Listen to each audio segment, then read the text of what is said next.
if you think that this is not one nation under blackmail, I present to you all a small but effective clip of President Underwood, also known as Kevin Spacey. I was being given this little peek into the resilience of Israeli citizens, that what these kids have gone through for the last couple of years, they were so excited to share of themselves and tell these stories in Hebrew, which I couldn't understand, but that's the incredible thing, of course, about human relations, the language doesn't matter. It doesn't matter that I didn't speak Hebrew. It mattered that I could understand what they were going through, what they were experiencing, what they were sharing.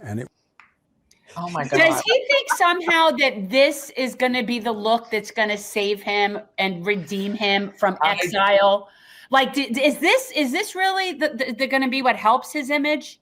I mean, maybe I guess he's made his bed with the Zionist pedophiles and but he's already, like, his reputation's already trashed. Like, why would you even need to? Yeah, I don't get it. Well, because it's probably a hell of a lot more. Well, just like Peter Thiel's name is in the Epstein emails, you've got an email that just dropped today showing from Epstein to Thiel, hey, that was a really great time. Let's do it again in a few weeks. I wonder what they could be referring to. And we know that Spacey likes him young. That is not a secret. This is something that's been known for a long time. Actor Anthony Rapp went through a very similar situation when he said he was all of 14 years old. And hey, this is the thing about thinking you're untouchable. And Kevin Spacey is a phenomenal actor. I would never take that away from him. You know why? Because he's acting right now. Yeah, it's very weird to me. It's clear that there's a debt being paid here, right? Because that's really the only explanation for this. Because anybody who, I don't know, has a pulse can see which way the wind is blowing on this. So you either keep your mouth shut, or exactly, you go and you kind of advocate. At the worst, you quote unquote, straddle the fence, right? And say, I want the best for both kids. Nobody does what he just did. That's weird. Yes. These kids haven't been suffering. These kids haven't had a bomb dropped over their head. They're not freaking shaking in their dreams because they literally have PTSD in their dreams from the amount of bombs that have been dropped around them for 2 freaking years. Go screw yourself. As the one Palestinian here, I can't even begin to imagine how this makes you feel. I'm sure that in the early stages, it probably went from crying anger to crying rage and everything in between. But now I'd like to think at this stage of the game, you look at this as like, you people are just so pathetic. There are no words.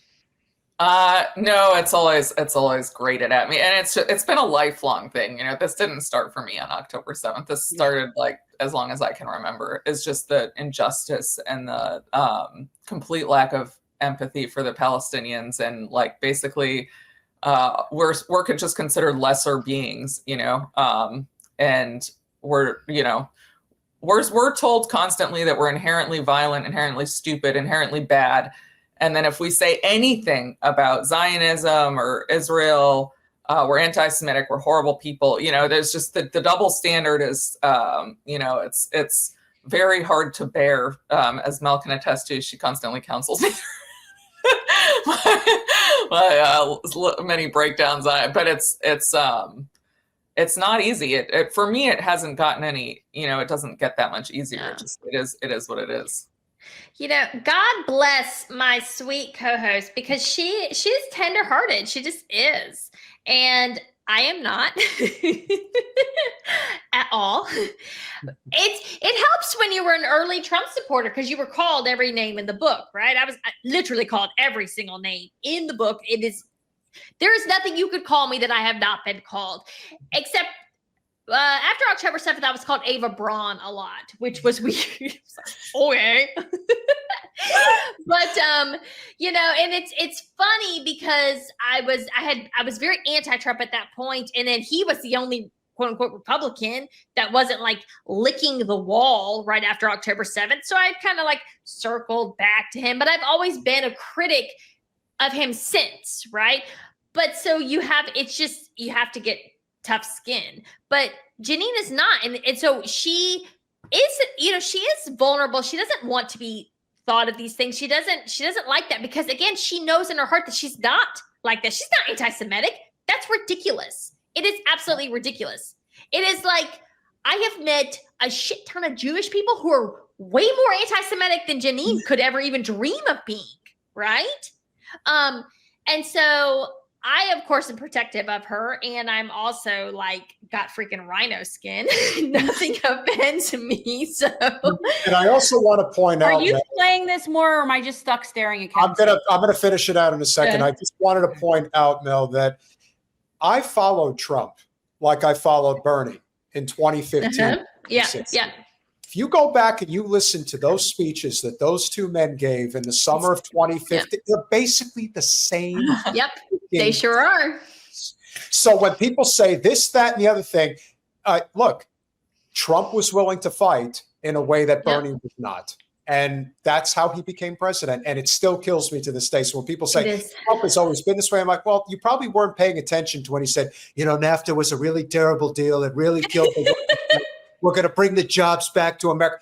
You know what? In a desperate country, people hear that and they think, well, listen, we've been doing this shit for how many decades? Why don't we try something? I know he's out there. I know he's a loony, but hey, maybe he's a wild card. Maybe he might do something that'll help us. And on day 2, as president, he axed the Trans-Pacific Partnership. So it was in his blood to do right. Yeah. And eventually, they got him.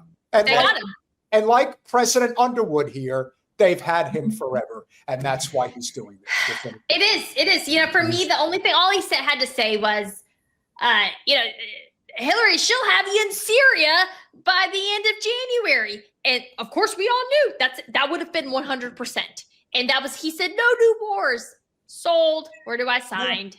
Check. Obviously, that's changed now, but this is also why a guy like Mr. Underwood does what he does. So we'll finish it out. Exactly. Truly one of the most. I feel very lucky that day. Great acting. It is good. Static. Yeah. He had to get the tears out, guys. He had to get the tears out. That was. Now I don't know if he's such a good actor. That was kind of transparent. Did I? You want me to? Okay. There are actors that are that good that can cry on cue, which is actually pretty impressive. Christian Bale can sweat on cue, which is weird. Wow. That's an example of the best example. And Jen, I like I said, I wanted to play that clip of Spacey specifically to show that if you think these guys are not blackmailed, I don't know what you're looking at.